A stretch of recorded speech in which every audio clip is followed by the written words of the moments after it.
सद्गुरुं तं नमामि।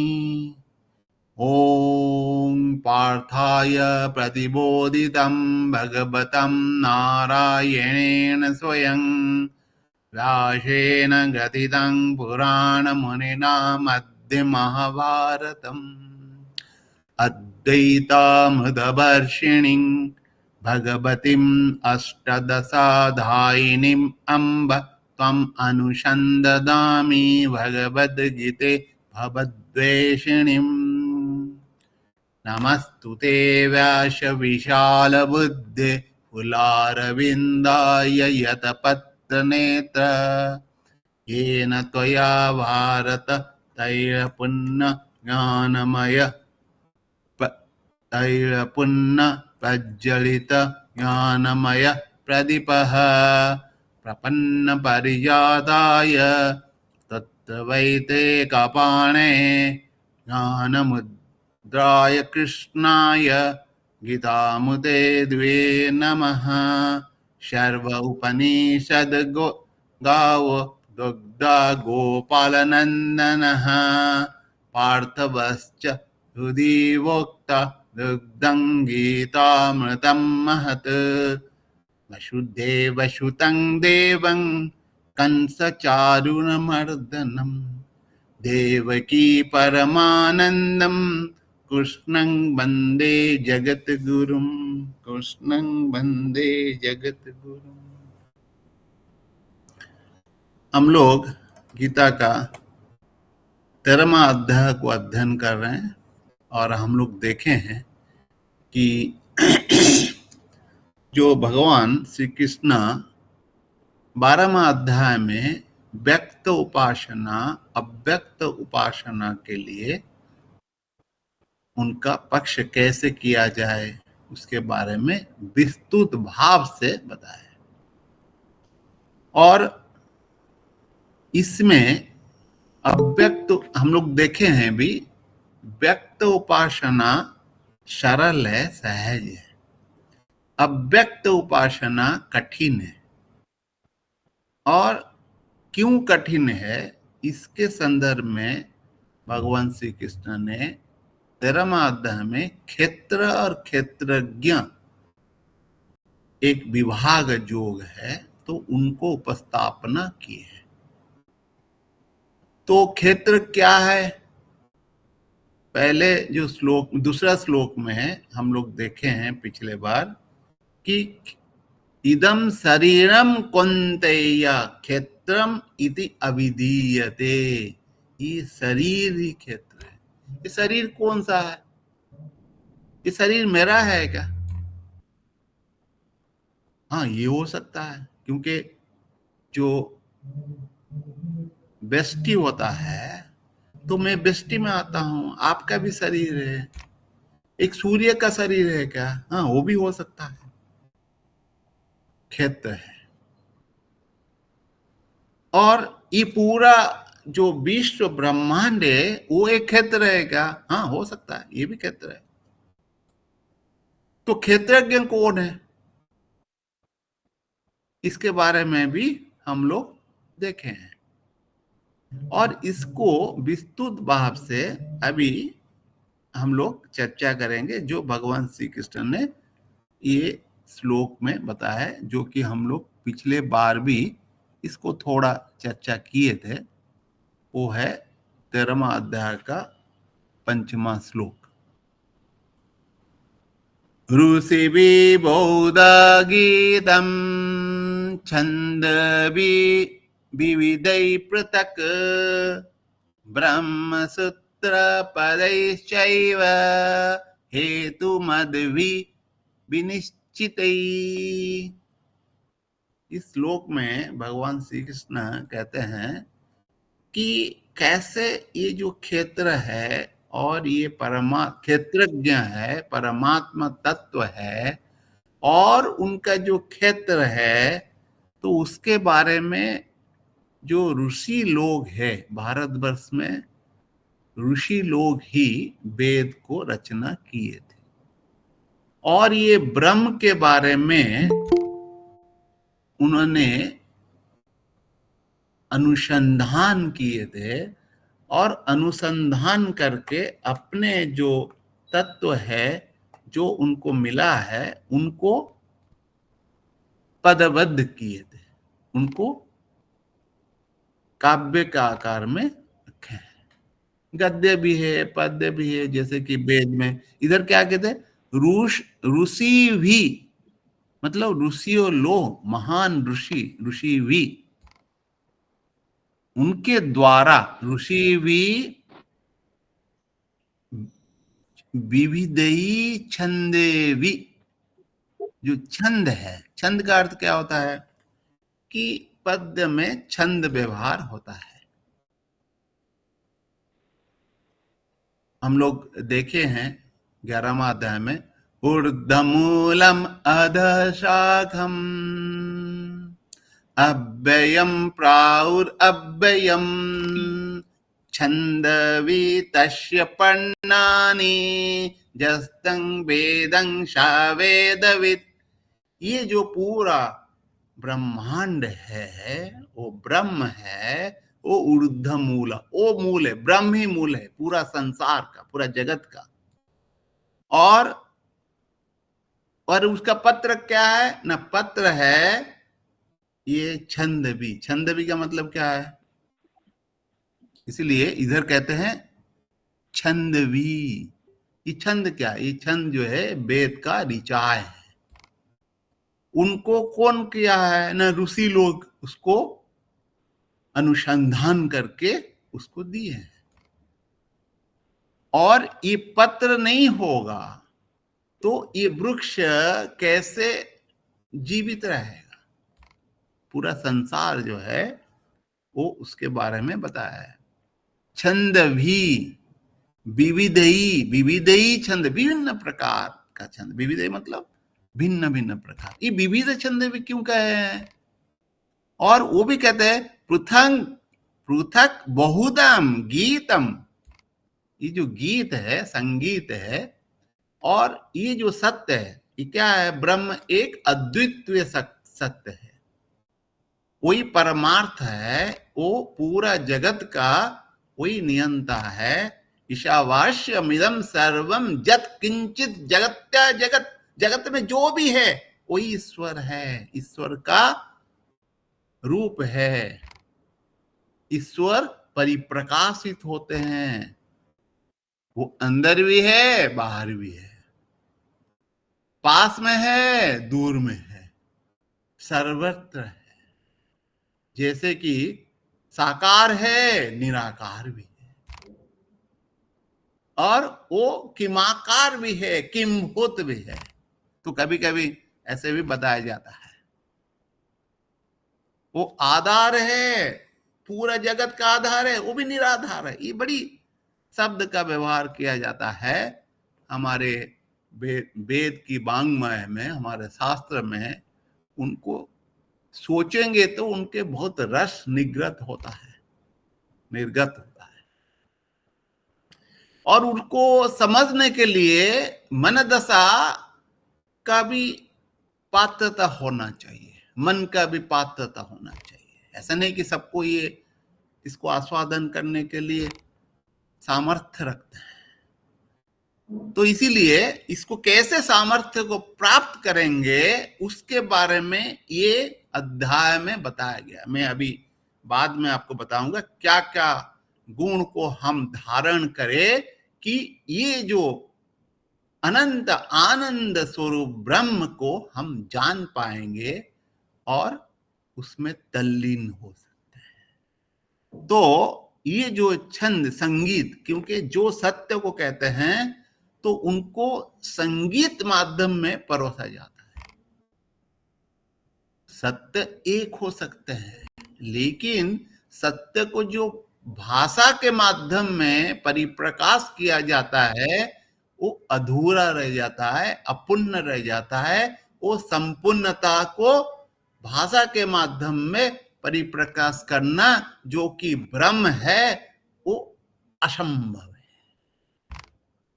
कोई भी जितना भी भाषाविद है, जितना भी मनोज्ञ है, वो परिप्रकाश करना कठिन है और असंभव जैसा है, ऐसे लोगों ने बताया। जो लोग कविता या कोई लेख लिखते होंगे, कोई ड्राइंग करता है, कोई पेंटिंग करता है, कोई कला में व्यापृत होता है, उनको पता होगा कि हम जो सोचते हैं उनको संपूर्ण भाव में परिप्रकाश कर नहीं पाते, एक अधूरापन रहता है। और इसको भी इधर कहने के लिए उन्होंने बताया कि इनको बहुछंद भी बहुधा, इसीलिए पृथक है, बहुधा भी है, लेकिन सत्यम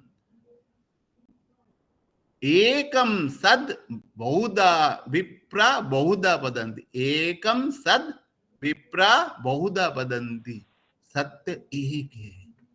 लेकिन जो विप्र है, जो ऋषि है, जो चिंतक है, जो मुनि है, जो साधना करते हैं, योगी है, ये अलग अलग तरीका से करते हैं। ये जानबूझ के नहीं करते हैं, ये उनका अपना अपुन्नता की भाव है और भाषा के ऊपर पकड़।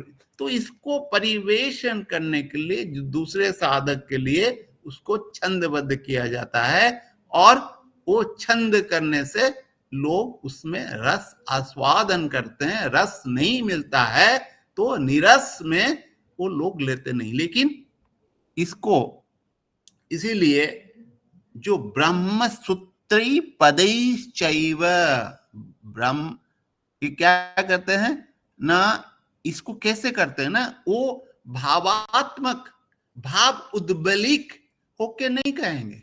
आप देखेंगे उपनिषद में भाव का भी लिया गया है, लेकिन जैसे कि पुराण कथा में भाव को प्राधान्य देके उनको नष्ट कर दिया गया है।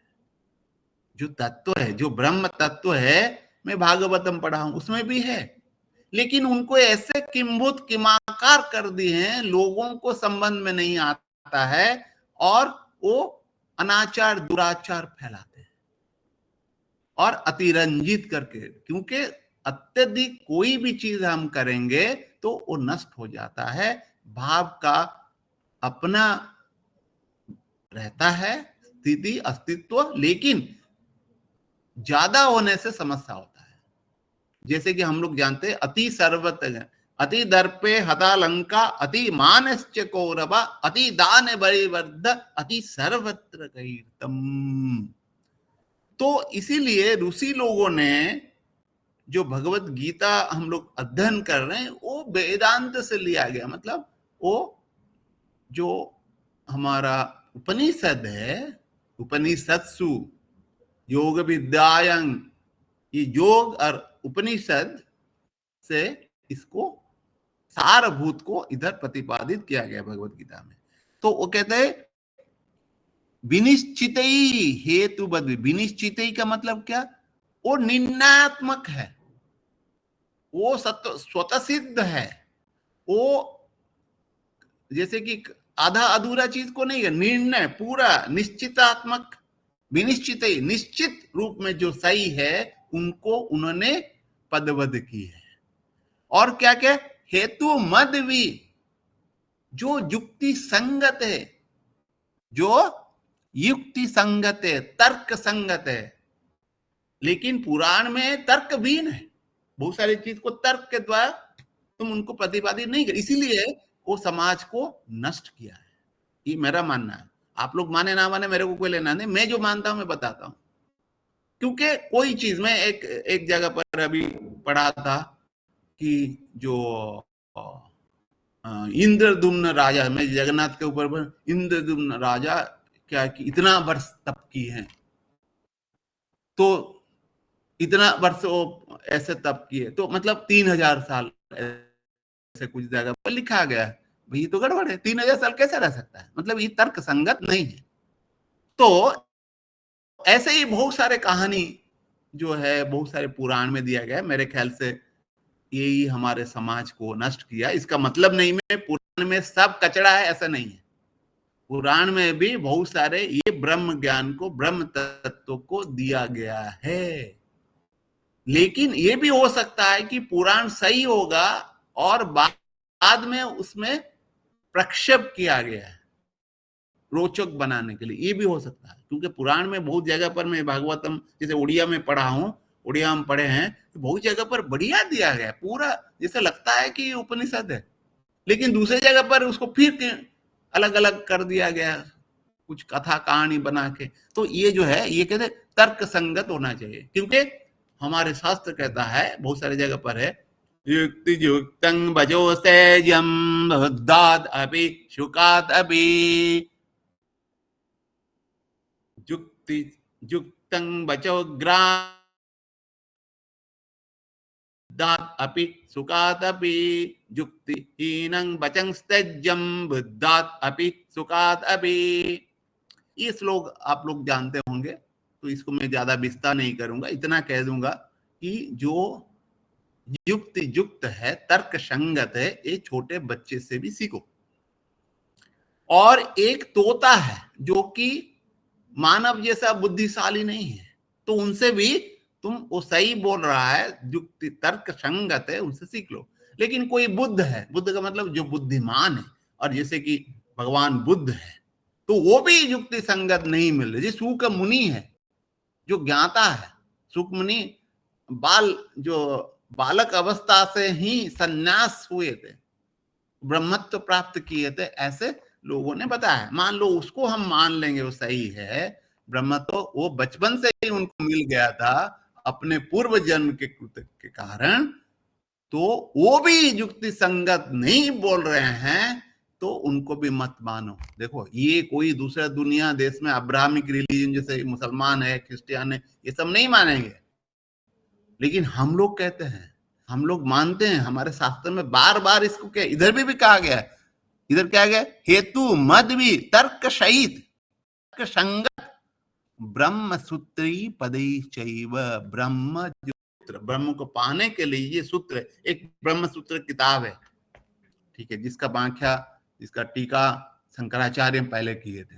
ऐसे हमको जो शास्त्र है मिल रहा है, उसके पहले भी बादरायण किए होंगे, ऐसे भी कुछ है, लेकिन उन्होंने किए थे। अभी जो मिल रहा है, तो उसके पता चलता है कि शंकराचार्य ने उनको किए हैं, उसके बाद बहुत लोग किए हैं। तो ये सूत्र देता है कि ब्रह्म को कैसे हम उपलब्धि कर पाए, ब्रह्म को कैसे जान पाए, कैसे अनुभव कर पाए, तो उसको दिया गया है। ऐसे ये श्री कृष्ण कहते हैं, मतलब ब्रह्म सूत्र के द्वारा हम जो हमारे अनुसंधान है, जो अनंत सत्य को जानने के लिए, तो वो हम करें, और ऋषि के वाक्य जाए। वो क्या कहते हैं, आगे चलते हुए इस श्लोक में बताते हैं कि जो छठा श्लोक है, वो क्या क्षेत्र है उस बारे में बता रहे हैं। ये थोड़ा बता दिए ऐसे, अभी जो है क्षेत्र क्या है। महाभूतान्यंकार बुद्धिरे बुद्धि बुद्धिरेव्य एक सॉरी बुद्धि अव्यक्त में वच इंद्रियाणि दशकैंच पंच इंद्रिय गोचरा। ये श्लोक में, ये जो छठा श्लोक है, उसमें क्या भगवान कह रहे हैं। श्री कृष्ण जो गुरु के भूमिका में है, वो योगेश्वर है, वो क्या कह रहे हैं, वो कह रहे महाभूतान्य, महाभूतानि। ये महाभूत कौन है, अहंकार, ये अहंकार, बुद्धि, अव्यक्तम एवच, इन दस इंद्रियाणि एकं, दस एकं, एकं दस एकं कह सकते, दस एकं, दस एकम मतलब, इसमें देखे दस एकं मतलब क्या है ना, 11 इंद्रिय। 11 इंद्रिय कहां से आ गए, पंच चेन्द्रिय गो, पंच च इंद्रिय गोचरा, इसको हम लोग समझेंगे। ये एक्चुअली ये सब क्षेत्र है, ये सब क्षेत्र है मतलब इसको क्या कहोगे, क्षेत्र का मूल है, ऐसे हम कह सकते हैं। लेकिन इसको ऐसे भाव में नहीं दिया गया, भगवान श्री कृष्ण उसको समझा रहे हैं। आगे चलते हुए हम देखेंगे। ये महाभूत, महाभूत क्या है ना, हमारे जो पूरा संरचना है, उनका जो मूल आधार है, जो मूल प्रकृति से आई है, कुछ लोग कहते हैं ब्रह्म से आई है, लेकिन हमारा मानना, मेरा अपना मानना है, मूल प्रकृति से आई है या प्रकृति से आई है। प्रकृति क्या है ना? प्रकृति जो कोई चीज को व्यक्त करके निकलता है या व्यक्त कराता है, उनको हम प्रकृति कहते हैं। जिसका आकृति है, आकृति है तो प्रकृति है, प्रकृति है तो विकृति है। ये तो हम पहले ही बताइए, मेरा थ्योरी है। हम लेकिन ये सब मेरा थ्योरी नहीं है, लेकिन हम जो जिस माध्यम से समझ रहे हैं उसको बोल रहे हैं, ठीक है? मतलब क्योंकि ये सब शब्द जो है हमारे शास्त्र में दिया गया, हमारा कुछ भी नहीं है, हम थोड़ा नया नजरिया से उसको देखते हैं। तो इसको जो महाभूत है, ये महाभूत क्या है ना, आप लोग जानते होंगे। महात्मा क्या कहता है? आकाश है, जिसको खीप कहते हैं। आकाश हो गया तो उसके बाद क्या है ना? वायु है, जिसको मरुतक भी कहते हैं। वायु है, अग्नि है, जल है, पृथ्वी है। ये पंच जो है, ये पंच महाभूत कहते हैं। और उसमें तन मात्रा भी रहता है, मैं उसमें ज्यादा नहीं जाऊंगा। और अहंकार है। ये अहंकार को इधर क्यों डाल दिए? मेरे को ये थोड़ा भी उटपटांग लगता है। ये अहंकार है क्या? अहंकार है क्या? अहंकार होता है कि जो हमारे अंदर जो आत्मा है, मेरे शरीर के अंदर है, आपके अंदर है, सबके अंदर है, वो आत्मा अनात्मा का उपाधि से संयुक्त हो जाता है और उनके द्वारा प्रभावित भी होता है। और उपाधि को मानना शुरू करता है तो वो हो गया है कि अहंकार। जैसे कि मैं समझता हूं कि ये शरीर मेरा है, मैं समझता हूं कि मेरा पत्नी मेरा है, मेरा पुत्र मेरा है, ये अहंकार है। मैं अभी डायरेक्टर हूं, मतलब मैं इनका अधिकारी हूं। तो वो जो उपाधि है, मतलब ये, इसको अहंकार कहते हैं।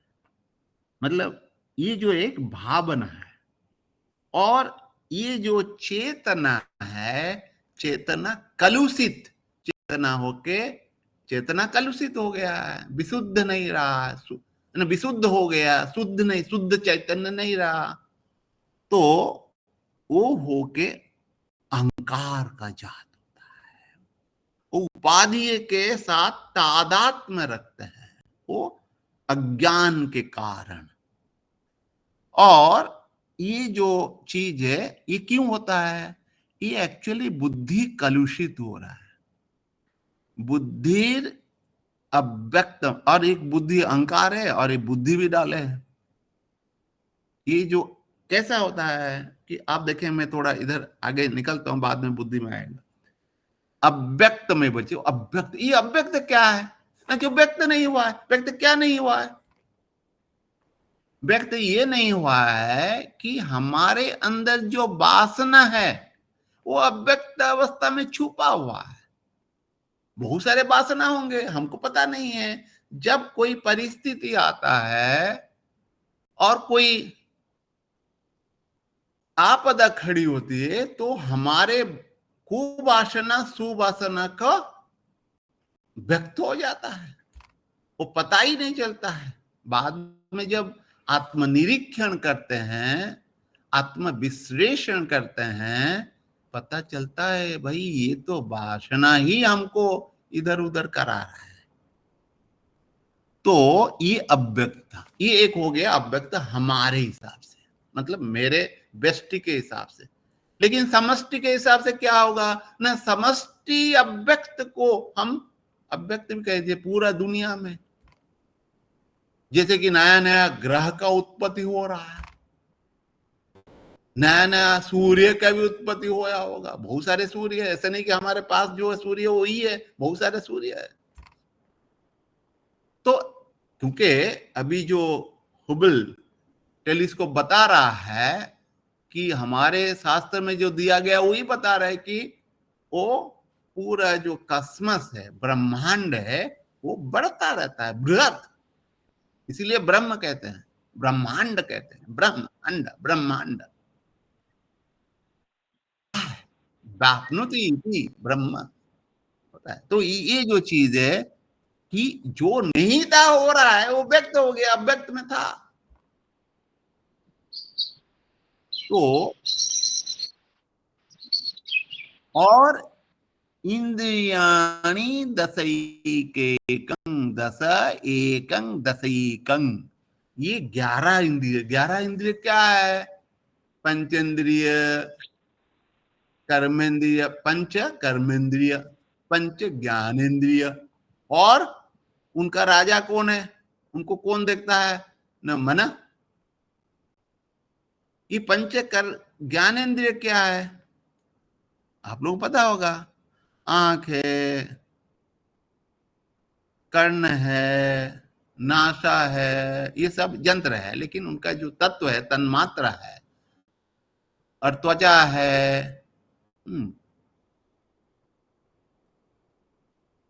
और नासा है, 1 2 3 हो गया। और कौन है? और क्या है? 5 6 त्वचा है। तो ये 5 हो गए। ये 5 जो है हमारे जो बाह्य पदार्थ है, ज्ञानेंद्रिय, जिसके द्वारा हम ज्ञान आहरण करते हैं, जो लौकिक ज्ञान है। जो परलौकिक ज्ञान है वो इंद्रियातीत है, इंद्रिय के द्वारा आहरण नहीं किया जा सकता है। और इनका जो है वो जो इंफॉर्मेशन, जो तथ्य लेते हैं, जो पूरा जगत से लेते हैं, लोगों के साथ लेते हैं। मतलब अपना बेटा है, बेटी है, पिता है, पति है, पत्नी है, अगड़म बगड़म आपका सहकर्मी है, कार्यालय में लोग है, आपका बॉस है। तो इनके आप करते हैं ना, उनका मनोभाव जानने के लिए कोशिश करते हैं, वो इंद्रिय के द्वारा होता है। तो ये जो चीज है, ये हमको, और ये कहाँ जाता है? मन में। मन जाता है तो मन क्या करता है ना, बुद्धि को कहता है देखो ये कौन सा सही है, कौन सा गलत है। मान लो बुद्धि ऑलरेडी कलुषित है, हो चुका है, तो वो अच्छे चीज को भी खराब से समझेगा। अच्छा, ये क्या करेगा ना, एक्शन लेगा। जैसे कि मेरे को कहीं कहा कि ये जो है ये बहुत बदमाश है, हमारा कोई, मैं डायरेक्टर हूं, मेरा कोई आदमी हमको गाली दिया। वो गाली देना वो स्वाभाविक है, क्योंकि डायरेक्टर जो होता है उनको गाली खाना लोग सामने नहीं बोलेंगे, पीछे बोलेंगे। किसका स्वार्थ में बाधा होता है तो वो दुश्मन मानता है डायरेक्टर को। ऐसे होता है। कोई भी ऐसा नहीं कि सिर्फ डायरेक्टर मानता है, दूसरे को। मान लो पति पत्नी का स्वार्थ में बाधा उत्पन्न किया है, तो पति क्या हो जाएगा ना, दुश्मन, जानी दुश्मन हो जाएगा पत्नी का। ऐसा होता है। उल्टा भी होता है। मतलब ऐसा नहीं कि पति जानी दुश्मन, पत्नी भी जानी दुश्मन हो जाती है। ये तो स्वभाव है स्वार्थ का। तो इसीलिए क्या होगा कि ये जो इंद्रिय है, इंद्रिय सॉरी, ये जो बुद्धि है, बुद्धि मन को कहेगा। तो मुनि क्या कहेगा? वो कहेगा कि भाई तुम देखो, मान लो मैं गाली दिया, मैं उनको देख लूंगा, मारूंगा, नहीं तो पीटूंगा, नहीं तो कलम चलाऊंगा। मान लो डायरेक्टर कलम चला, उनका सीसीआर अगड़म बगड़म जो भी करना है करूंगा। ऐसा होता है। तो मतलब एक्शन कौन लिया है? तो एक्शन कर्मेंद्रिय लिया है। कर्मेंद्रिय। कर्मेंद्रिय क्या है? हाथ है, पैर, हाथ है, क्या है कि पेड़, क्या कहते हैं, हाथ है हमारा, जो जाने आने के लिए जो पद है, पाद जिसको कहते हैं, पाद है। और उपस्थ है, इंद्रिय, जनेन्द्रिय है, मुख है, जिसको त्वचा, मुख, मुंह पे भी हम करते हैं, कर्म करते हैं ना। जैसे मैं बोल रहा हूँ, अभी कर्म कर रहा हूं, तो ये जो चीज है इसको करते हैं। और च पंच इंद्रिय गोचरा, ये जो गोचर है इंद्रिय का, बहुत सारे विषय रहता है। ये अनंत है विषय। तो इनका भी जो इंद्रिय मतलब ज्ञानेन्द्रिय, इसको पंच इंद्रिय गोचर कहते हैं। गोचर का अर्थ अर्थ क्या होता है? जो ग्रहण करता है। जैसे कि आप कहेंगे गोचर, गोचर को भी इंद्रिय, जो गमन करता है, जो गमन करता है उनको गोचर कहते हैं। इसीलिए गोविंद शब्द है, गोविंद, गोविंद मतलब जो इंद्रिय स्थिर नहीं रहता है, इंद्रिय हमेशा चलता है, मन चलता है, चंचलम एवं कृष्णं मन, मन चंचल रहता है, तो इंद्रिय चंचल है इसलिए मन चंचल है। तो ये जो चीज है इसको भी, इनको क्षेत्र कहा गया है, इसको भी देखना पड़ेगा। आगे चलते कहते ये क्या क्या चीज है, इसमें जो विषय है वो विषय क्या है? विषय अनंत है लेकिन उनको छोटा सा आकार में दिया गया। इच्छा, इसके विचार का पीछे क्या है? इच्छा द्वेष सुखं दुखं संगातं चेतनं चेतनाधते एतत् क्षेत्रं समासेन शविकारम उदाहृतम। ये जो क्षेत्र है, एतत् एतत् शविकार क्षेत्रम समासेन उदाहृतम।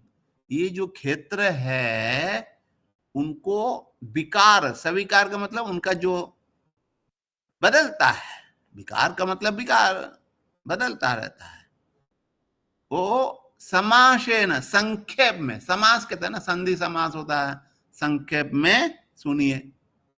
उदाहृतम मतलब इधर कहा गया है, बताया गया है, उदाहृतम।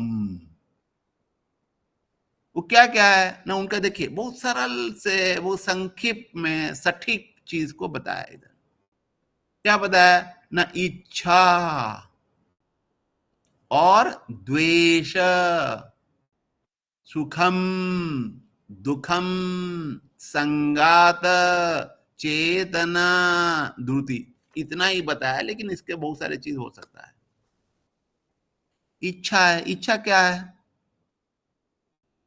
इच्छा जो आता है वो किसके आता है? इच्छा व्यक्त होता है, इच्छा अव्यक्त नहीं है, वासना अव्यक्त है।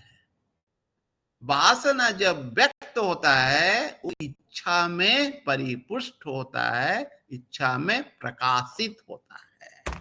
ये मेरा मानना है, लोगों को अलग चीज हो सकता है, लेकिन हम जो समझते हैं मैं बोलने के लिए कोशिश करता हूं। और इच्छा में क्या हो सकता है? जब इच्छा होता है कोई, जैसे कि रसगुल्ला खाना है, जैसे कि बढ़िया गाना सुनना है, ये इच्छा है, आनंद लेना है, खुशी, आनंद नहीं मतलब उसको आनंद नहीं कहा जा सकता है, गाना सुनना है तो ये मनोरंजन करना है। तो ये कोई वस्तु के प्रति हो सकता है, जैसे कि आपका पत्नी के साथ बढ़िया है तो आप लगेगा कि पत्नी के साथ मैं हमेशा बैठूं, या उल्टा पति पत्नी पति के साथ, तो ये इच्छा है, ये वस्तु के प्रति है। और मेरा कंप्यूटर के प्रति आसक्ति है तो मैं कंप्यूटर के साथ हमेशा रहूं, जैसे मेरा किताब के प्रति आसक्ति है तो किताब में बस रहूं, इच्छा है। मान लो किताब नहीं मिलेगा और वो हम दुखी होंगे, और मिल गया अनुराग होगा, और नहीं मिला तो द्वेष होगा। मान लो कोई मेरा किताब को ले लिया तो हम तो गुस्सा होंगे, द्वेष हो जाएगा, जो लिया उनके प्रति दूसरा। तो ये हो गया वस्तु के प्रति। और इच्छा किसके लिए हो सकता है? व्यक्ति के प्रति, वैसे जैसे बताया ना, व्यक्ति है, कोई अपना भाव से पूरा संबंध जोड़े हैं, वो नहीं होंगे तो नहीं रहेंगे। बहुत सारे ऐसे होता है कि हम जानते हैं कि एक का पत्नी देहांत हो गया, वो बेचारा कुछ दिन के बाद रो रो के मर गया, पति पति ने मर गया, ऐसे भी बहुत सारे हैं। तो वो खाना पीना छोड़ दिया क्योंकि पत्नी चली गई तो खाना पीना पति छोड़ा, तो मरेगा, तो जिएगा कैसे? मान लो 20-25 दिन नहीं खाना खाएगा, वो तो मरेगा, उसमें कोई दो राय नहीं है। और परिस्थिति, मान लो परिस्थिति क्या है कि आनंददायक परिस्थिति है, मैं जैसे कि अभी बढ़िया से रोचक मनोरंजन सीरियल देख रहा हूँ, तो सीरियल देखने के लिए इच्छा होता है, अरे भाई आज देखेंगे सास बहू की कहानी, सास भी कभी बहू थी, ऐसे बहुत सारे सीरियल आता है। जैसे कि आजकल जो एक बड़ी युद्ध क्या होगा, पाकिस्तान भारत कौन जीतेगा कौन हारेगा, ये सब हम देखते हैं, तो इसीलिए टीवी खोल के बैठ जाते हैं, ये इच्छा है। परिस्थिति है, परिस्थिति क्या है, मान लो आपको बढ़िया आनंददायक परिस्थिति, तो उसके प्रति आएगा। खराब परिस्थिति है, मान लो आप जा रहे हैं और जगन्नाथ जी को दर्शन करने, जी जाके देखे कि लंबा लाइन है, तो परिस्थिति आप क्या, मान लो आप जा रहे, लंबा लाइन है आपको, और कोई आदमी मिलके या कुछ किसी को पैसा पैसा दे के जो भी करके पंडा पड़ियारी को, तो आप अंदर घुसे, परिस्थिति बदल गया, अनुकूलता प्रतिकूलता अनुकूल हो गया, ठीक है ना। तो परिस्थिति भी इच्छा कैसे होता है, ये सब बहुत सारे इच्छा का पूर्ति होता है, तो हम इच्छा के दास बन जाते हैं। इच्छा होने से जो प्राप्त होता है अनुराग होता है, जैसे कि हमको बढ़िया मोबाइल मिल गया और मैं मनोरंजन मेरा हो रहा है, तो हमको पैसा नहीं है, मान लो मोबाइल नहीं मिला या उसमें पैक नहीं डाल पाया, पैसा नहीं है, तो हमारा द्वेष होगा। जो मान लो मैं किसके ऊपर निर्भर करूं, वो पैसा नहीं दिया, तो क्या होगा, वो तो गया, उनका जीवन भर जो दिया था वो उसको पूरा भूल जाएंगे, उनका क्या कहते हैं कि इनको पूरा गाली गुलज करेंगे, सत्यानाश करेंगे। तो ऐसे क्या है कि द्वेष उत्पन्न होता है। और सुख है तो दुख है, सुख है तो मतलब दुख है, और ये सब क्या के ना, ये क्षेत्र है। और संगात, ये संगात क्या होता है, ये संगात शब्द जो आप लोगों को समझे नहीं होंगे कि ये जो हम लोग अभी जो बहुत सारी चीज बताए कि चीजें, जैसे कि हमारे मन है, बुद्धि है, अहंकार है, चित्त है, और पंचेंद्रिय है, हाँ, कर्मेंद्रिय है, ज्ञानेन्द्रिय 10, ये 4 14, और पंच महाभूत है, ये सब चीज को अब मिलाएंगे तो ये करीब 24 आ रहा है, ठीक है, 24 तत्व कहते हैं। और ये जो मिल गया, इसके अलावा वो सब मिलजुल के हमारा शरीर गठित होता है, हमारे अंदर फेफड़ा है, हृदय है, और यकृत है, और बहुत सारे चीज अवयव है, शरीर, सिर है, नाक है, कान है, त्वचा है, ये सब मिला के इसको संगात मिल के जो होता है, संगात कहते हैं उसको। और शरीर है, मन भी बहुत सारे चीज को मिलके होता है, तो संगातम चेतना। ये जो चेतना को क्यों दिए हैं, ये एक बड़ी चीज है। जिन क्या कहते हैं ना, साधारण तो चेतना को क्षेत्रज्ञ कहते हैं, लेकिन जो चेतना होता है, कुछ लोग उसको कैसे परिप्रकाशित होता है, जैसे प्राण शक्ति। मान लो आप खाना नहीं खाएंगे, आपका शक्ति विहीन हो जाएगा, आपका जो अवयव है, जैसे कि देख सकते हो लेकिन देख नहीं पाओगे, सुन सकते हो बढ़िया से सुन नहीं पाओगे, और नासा जो है मतलब जो गंध सूंघ सकते हो लेकिन सूंघ नहीं पाओगे। तो ये जो शक्ति है, ये चेतना के द्वारा परिचालित होता है, चेतना परिस्फुटन होता है, तो इसलिए चेतना जो है क्षेत्र है, लेकिन चैतन्य जो है वो है क्षेत्रज्ञ। बहुत सारे कंफ्यूजन में रहता है, इसलिए मैं थोड़ा इसको निराकरण के लिए आपके सामने रखता हूं। तो चैतन्य, और ये सभी कारम जो विकार है वो चीज हम दे दिए, वो इधर दिया गया है, इच्छा द्वेष राग संगत, और ये जो हमारा दसेंद्रिय है, कर्मेंद्रिय है, मन बुद्धि चित्त अहंकार, ये सब क्षेत्र है एक्चुअली। ये जो है उनके पीछे का फोर्स क्या है, नहीं ये सब है, इच्छा है, द्वेष है, सुख है, दुख है, चेतना है, ध्रुति। अच्छा, ध्रुति मतलब क्या है कि मैं अब ध्रुति शब्द में बता के इसको समाप्त करूंगा। ध्रुति क्या है ना, धैर्य है। ये धैर्य कभी बढ़ जाता है, जैसे कि माँ जो है, माँ का धैर्य बच्चे के प्रति बढ़ जाता है। और मान लो पति को प्यार करती है, बच्चे आ गए हैं और पति है, पति को पहले प्यार था, बच्चे आएगा तो प्यार उधर बढ़ जाएगा, तो धैर्य उधर बढ़ेगा, पति के पति सब निकल जाएगा। जब प्रीति होता है धैर्य बढ़ जाता है, जब प्रीति नहीं होता है वो धैर्य नष्ट हो जाता है। मान लो दुश्मनी है, द्वेष है, तो धैर्य नहीं मिलेगा। आप देखे होंगे कभी हम वेट कर रहे हैं ट्रेन के, ट्रेन नहीं आ रहा, तो धैर्य विच्युत होगा। लेकिन कोई प्रेमी का प्रेमी के पास बैठा है तो समय भी चला जाएगा, धैर्य बहुत है, बहुत समय गप्पे मार रहे हैं, कोई कुछ समस्या नहीं है, कोई बेचैन नहीं है, समय कैसे अतिवाहित होता पता ही नहीं चलता। जैसे कि अभी हम भगवत गीता बोल रहे हैं तो मेरे को धैर्य बहुत बड़ा है, लेकिन और कोई आ जाएगा अभी तो चीज है जो कि हमको अनुकूल नहीं है, तो धैर्य हमारा धराशायी हो जाएगा। तो धैर्य इसीलिए विकार होता है, बढ़ता है, घटता है। लेकिन जो मुनि है, जो ऋषि है, जो सुलझा हुआ है, जो योगी है, उनका धैर्य समता के साथ रहता है।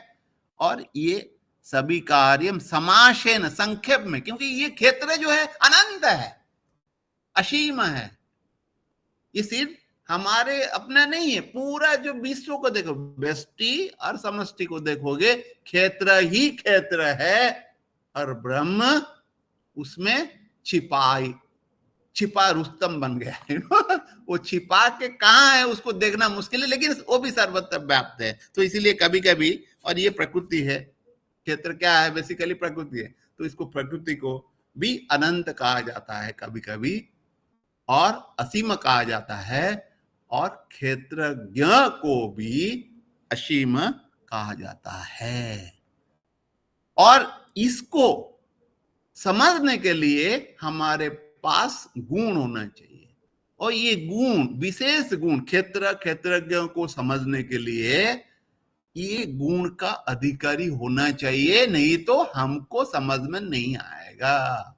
ये क्या है ना, 20 गुण के बारे में दिया गया है। जो साधक है, जो साधना करना चाहता है कि अनंत आनंद को आस्वादन के लिए, ये जो ब्रह्म है, जो क्षेत्रज्ञ है, जो परम सत्य है, जो अनंत है, उनको जानने का क्षमता प्राप्त करने के लिए गुण को धारण करना जरूरी है। वो 20 गुण अभी बताएंगे, 8वां श्लोक से 11वां श्लोक तक। मैं थोड़ा इसको आपके सामने रख देता हूं।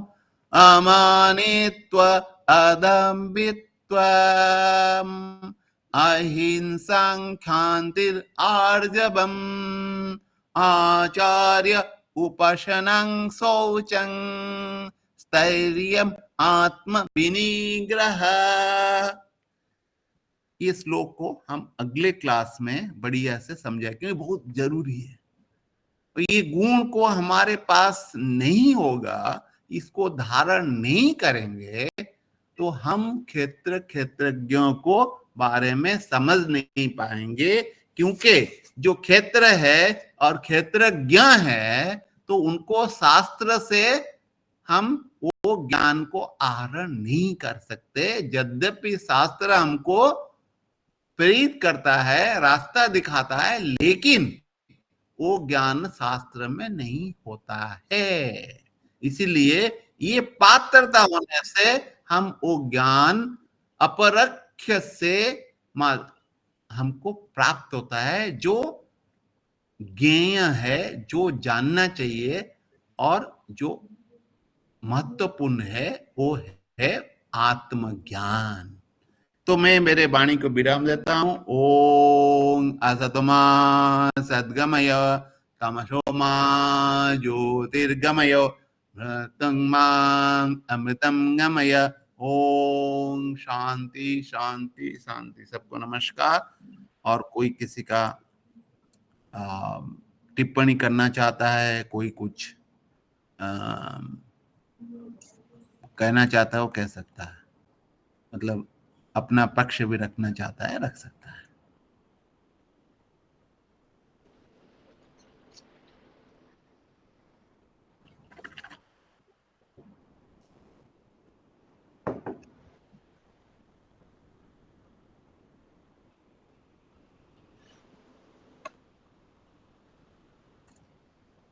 कोई किसी का शंका नहीं है, कोई किसी का टिप्पणी करना चाहता है तो कर सकता है, नहीं तो कुछ नहीं है तो इधर एक मंत्र के साथ शांति मंत्र समाप्त कर लेंगे।